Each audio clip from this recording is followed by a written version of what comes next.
लगता है एक स्ट्रेटेजी होनी चाहिए जो मैं हमेशा यूज करता था, जो मैं आज भी यूज करता हूँ, कि आपका प्लान हमेशा रिटर्न होना चाहिए। दिमाग में नहीं रखना चाहिए कि भाई हाँ इतने तरीके तक ये कर लूंगा, उतने तरीके तक वो कर लूंगा। रिटर्न प्लान होना चाहिए। तो उसको चाहे एक व्हाइट पेपर पे लिख लो कि हाँ भाई आज से ही चाहे आप एक स्ट्रेटेजी बना लो कि भाई इतने महीने मेरे पास बचे हैं, ये सब्जेक्ट्स मुझे करने हैं, if you are going from group 1 group और बोथ ग्रुप अकॉर्डिंगली, कि ये पेपर मुझे इस तरीके से करने हैं और इस डेडलाइन तक मेरे को करनी है, इस सब्जेक्ट की मेरे को इतनी रिवीजन करनी है क्योंकि ये मेरा वीक है, इस पे मैं इतने में काम कर दूंगा, ये मेरा स्ट्रॉन्ग है। हर एक रिवीजन जैसे जैसे आप बढ़ाते जाओगे वैसे वैसे आपके कॉन्सेप्ट ब्रशअप होते जाएंगे, आपकी स्पीड एंड एक्यूरेसी बढ़ती जाएगी। क्या हर एक रिवीजन में सारे सारे क्वेश्चन करें? नहीं, हर एक रिवीजन में सारे सारे क्वेश्चन नहीं करने होते। आपको क्या करना होता है कि आपको, जो मैं फॉलो करता था, कि जो इंपॉर्टेंट इंपॉर्टेंट पॉइंट है मैं उनको इंडेक्स पे ही चैप्टर के आगे लिख लेता था कि भाई ये मेरे पॉइंट है जहाँ पे मैं फंस जाता हूँ। सो मैं उनको अपनी सेकंड और थर्ड रिवीजन में करता था। इवन एग्जाम से पहले भी मैं उन्हीं सवालों को देख के जाता था, उसके अलावा मैं और किसी को देख के नहीं जाता था। फिर उसके बाद जब आपने पेपर पे रिटर्न कर लिया, आपने एक विजन चार्ट बना लिया कि 3 महीने के अंदर आपको क्या क्या करना है, तो इसका सिर्फ इतना ही इनफ है? नहीं। अब क्या होता है कि जब हम पढ़ने बैठते हैं, जैसे फॉर एग्जांपल आप मॉर्निंग में पढ़ने बैठे हो, तो ना माइंड हो जाता है ब्लैंक, भाई शुरुआत कहाँ से करें।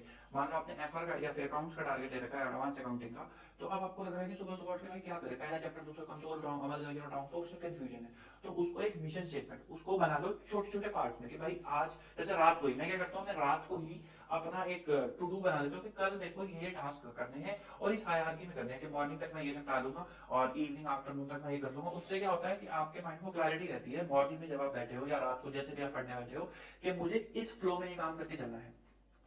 तो आपका वहां पे कंफ्यूजन नहीं आती, एम्बिग्यूटी नहीं आती। तो जब एक बार आपने डिसाइड कर लिया कि हाँ भाई सुबह उठूंगा, फॉर एग्जांपल आप 5 बजे उठे और आपने डिसाइड रात को सोच के सोचे तो मैं कंसोल करूंगा, तो 5 बजे उठ के आपको तय है कि आपको कंसोल करना है। मैं कुछ ये नहीं बताया भाई 5 बजे उठ के योगा करना शुरू कर दो, ये करना शुरू कर दो, वो करना शुरू कर दो। That's up to you, that's your lifestyle, whichever way deems fit to you do it, but at least do it. ठीक। तो दीज आर द स्ट्रेटेजीज जो मैं फॉलो करा करता था, जिसमें मेरे को बड़ी हेल्प मिलती थी। आई होप आपको भी इसमें हेल्प करे। तो पेपर पे लिखो उसको, क्या मोबाइल पे लिख के जाएगा? नहीं, उसको पेपर पे लिखो। पेपर पे जब आप लिखोगे उसको टाइमलाइन जरूर देना। ये नहीं कि 3 महीने के अंदर करना है, वो सबको पता है 3 महीने के अंदर करना है। टाइमलाइन जरूर देना। जब आप टाइमलाइन दे देते हो तब आप कंक्रीट हो जाते हो। तो जैसे जैसे वो दिन बढ़ेंगे वैसे वैसे आपको घबराहट होने लगेगी कि मैंने टाइमलाइन दे रखी है, वो दिन नजदीक आ रहा है और मैं कितना पानी में हूँ। तो उस चीज को टाइमलाइन देना जरूरी है। सिमिलरली जो आप डे स्पेंड कर रहे हो उसको भी टाइमलाइन देना जरूरी है कि इतने तक तक, जैसे मैं क्या करता था मॉर्निंग तक, मेरे को 10 o'clock 11 o'clock का एक ब्रेक चाहिए होता, तो मैं 10 o'clock 11 o'clock तक का रात को ही बना के सोता था कि मेरे को अगर अकाउंट्स करना है या फिर जो भी प्रैक्टिकल सब्जेक्ट करना है या थ्योरेटिकल सब्जेक्ट करना है, तो 11 बजे तक मेरे को ये वाले टॉपिक खत्म कर देने हैं, ताकि जब मैं ब्रेक के लिए उठूं तो मैं रिलैक्स होकर उठूं। अगर मेरे टॉपिक नहीं होते तो मैं अपना ब्रेक एक्सटेंड करता था कि 11 जगह 11:30 बैठ जाइए अकॉर्डिंगली। तो वो टाइमलाइन हेल्प करता है आपको अपने आप को पुश करने के लिए, क्योंकि वो टाइम नजदीक आ रहा है तो आपको और काम करना है। ठीक। तो आई